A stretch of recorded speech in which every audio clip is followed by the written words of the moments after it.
Championship scoreboard after Sunday's wet weather opener at Sandown.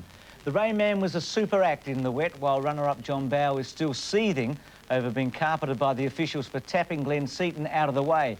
A charge Bow claims he was fitted with, thanks to a complaint made by Glenn and supported by Tony Longhurst.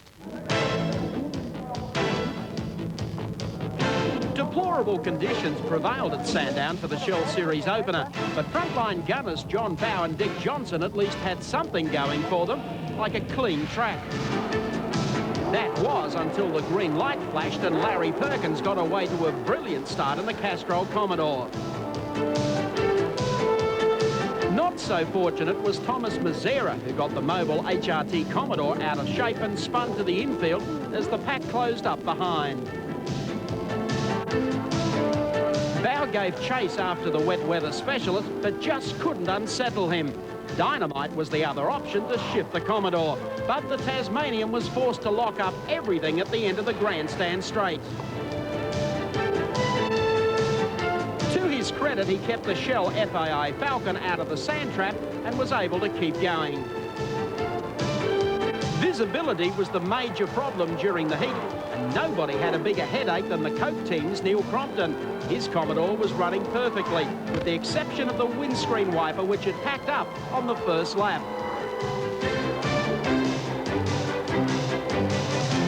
Driving blind can be an unsettling experience, but Neil's tale of Braille to finish 11th was an outstanding result. Team owner Wayne Gardner settled into second behind Perkins and always looked secure, while Tony Longhurst opened a few eyes with his first run in the Castrol Falcon.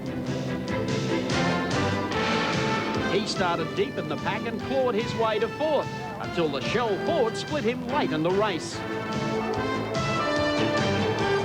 Peter Brock consolidated third, one spot clear of Jimmy Richards and Bow, while the Peter Jackson Team Falcons played no major role in the outcome of the event due to tyre stops.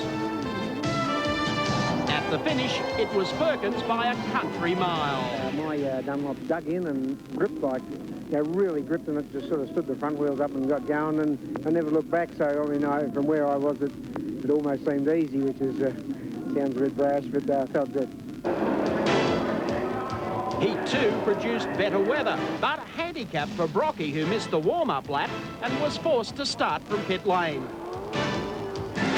Lightning Larry outgunned Wayne Gardner at the start of Heat 2, but trouble was to surface early as John Bow tapped Glenn Seaton's tail in the wet, sending him sideways across the grass.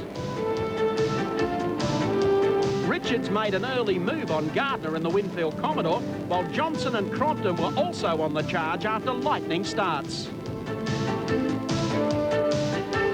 Gardner was doing a good job in the Coke Commodore, which finished free of scars, despite this rap and tap with Claude Georgie's Gyprock Falcon.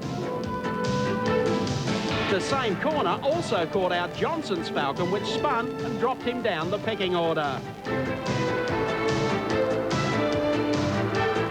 Closed dramatically on Perkins in the closing stages of the race.